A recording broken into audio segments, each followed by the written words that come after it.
I know every time I get around to a commissioned review that's been waiting for a while, I say this or some equivalent of this. I am trying to catch up. Maybe I will. I probably won't. But I am going to try now that I don't have new Doctor Who, adding a main channel video to my weekly list. We'll see if this holds or not. In any case, Sweet Tooth. First two episodes in specific. This is a Netflix show which I had heard of.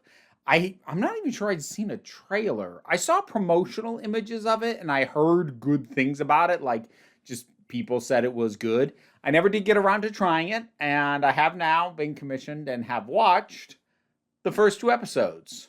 And this is a really solid start, especially considering that it's doing something that can go a very bad very quickly. Firstly, it has a young protagonist. And when you have a young, I mean like between 7 and 11-year-old character and or actor playing them, that's tricky. That's tricky to balance and have something that a kid is going to be able to play convincingly, that just, actually makes for an interesting story. So they've got that going for it. The main character of Gus, I'll get into the premise a little bit for those who don't know in a minute. But the main character of Gus is well acted by the kid. I think it's smartly written so that it's not asking more of him than he would probably be able to deliver as an actor, but within the limitations of a child actor, finding ways to make it not seem wooden or artificial and give him a chance to shine at what he can make play naturally without taxing him beyond what most kids will probably be able to pull off. So that works quite well. It's also well designed in terms of the way and the pace at which it's introducing these various story threads. So I didn't realize that this was post-apocalyptic. Like, I did not know. And boy, timing wise,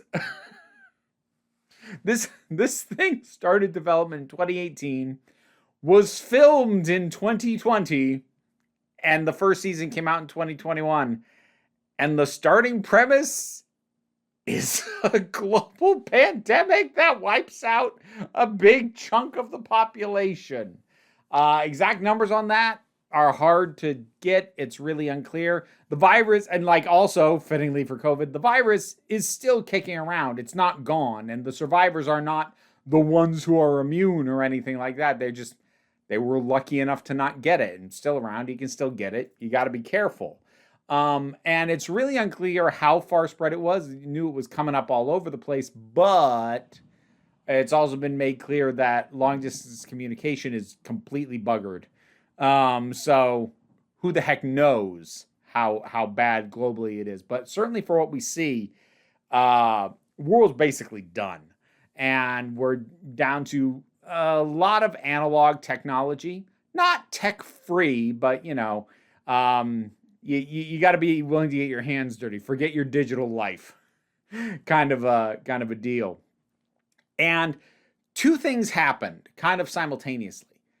This disease that's just called the sick, which really, that's it. The sick. Okay, fine. It's that kind of term that just it shows up here, and I shrug and I'm like, yeah, sure, I guess. I'm not. I'm not sure that would actually take off. But whatever. So it's called the sick, and it is very deadly. It hits pretty quick. It appears to be contagious, and at the same time, since the breakout, all children born appear to be hybrids of people and animals. Nobody knows why, and it's it is a suspicious belief, or at least I guess an argument of suspicion, as to whether the hybrids caused the sick or are a result of the sick. Either way, they have a tendency to be hunted down because they're different.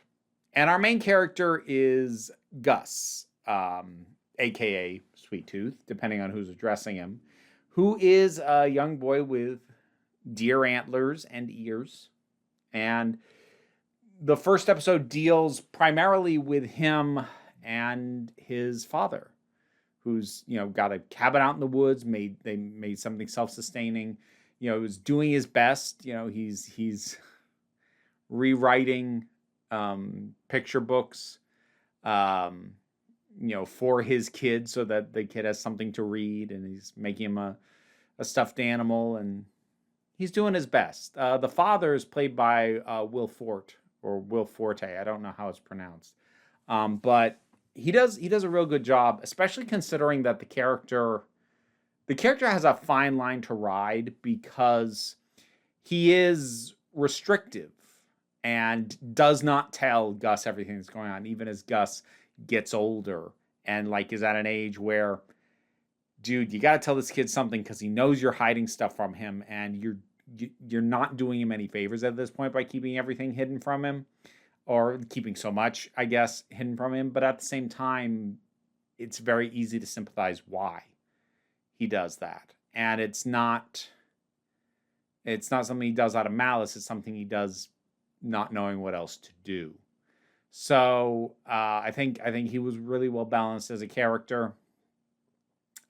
Spoiler for the first 2 episodes, he dies, and Gus is caught initially by poachers, and then by a guy that he refers to just as Big Man, this big, burly dude with a gun, who tells Gus just to go back to the cabin, gives him a few tips on maintaining the garden better, and is like, stay here, and leaves. But Gus follows him.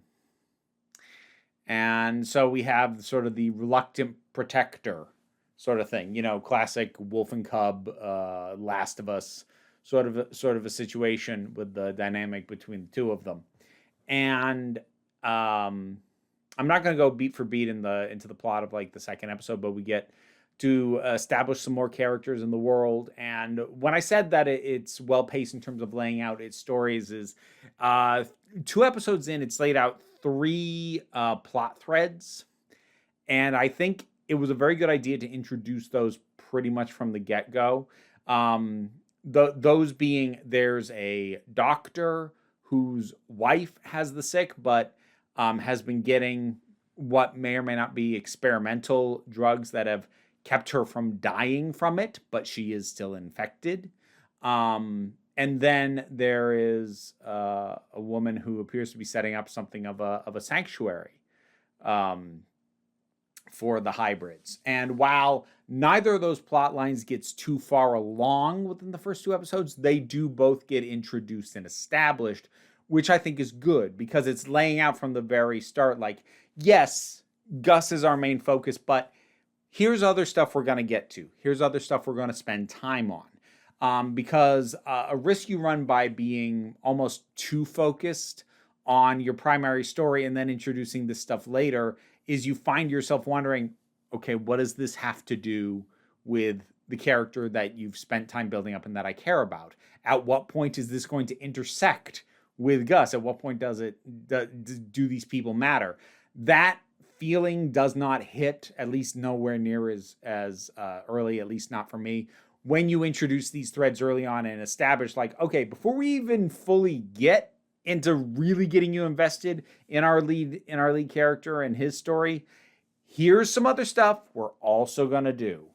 Because, I can't think of a specific example off the top of my head, but I know I've seen shows where they start with a laser focus on its main character, its main set of characters, and then jumps to something else. And I'm like, why am I watching this? And obviously in the back of my head, I know because it'll matter later, but I'm like, part of me still disengages. So if you introduce this stuff early, provided you're not just overloading the audience with, too many plot threads and too many characters, which this doesn't do. Again, it's very well balanced for what it's doing. It also, especially as a parent, hit me in the feels a few times. So yeah, I am at this point, I am not going to make any I'm not only going to not make any promises about continuing anything that I've been commissioned to watch the first 2 episodes on, but I can pretty much guarantee you that I won't. Not because I'm not interested in the things, but because I don't have time. The only time it's happened that I was commissioned to review the first couple of episodes and then I watched the entire first season after that was Doom Patrol. And I wanted to keep watching more after that, but again, I haven't had the time. So I still haven't seen the latter seasons of that, even though I would really like to. If I was in a situation where I didn't have so much other stuff to do, work-related, I could see myself sticking around through at least the first full season of this to see how it goes. I understand that it is done after 3 seasons, and my understanding, I didn't look too deep into it on the off chance I ever get back to it. I didn't want to spoil myself. But it seems like it ended with like a planned ending, so as opposed to a Netflix, okay, we can cancel that now kind of thing that they tend to do. So, yeah, this was pretty solid.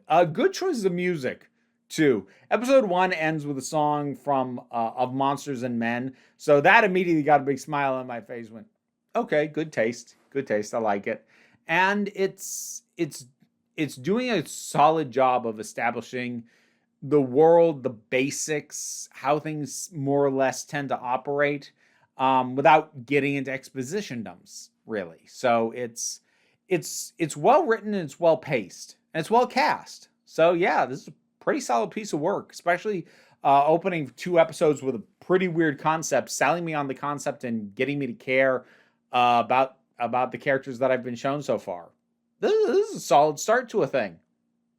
I don't have time to watch any more of it right now, and who knows when I will, but it's a solid start. Yeah, I'll give it that.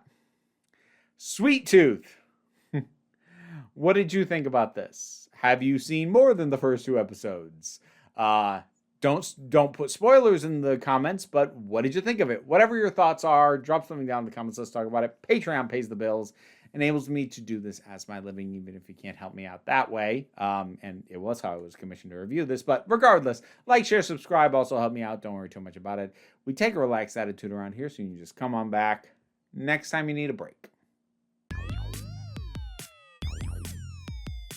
And now to thank my highest supporting patrons: Robin Moore, Zumila Fulla, Goddess Elida, Trista Ashley, Oliver B., Melissa Peterson, Tarak, The Thing That Goes Going to the Anime, Gene Foray, Movie Turtle, Ulrich Bogdan, Loki Eris, Linda Walters, Jen, Auntie Kate 808, Becky Sparks, Fernabilax the Poodle, Tracy Scrabbit, Angry Casperol, Dave Hall, White Bearish, Rosalind Bennett, Pal Barabajoggle, Lucy Wood, Dorm Mayhew, and Mary G. Thank you for your support, and consider supporting me as well on Patreon.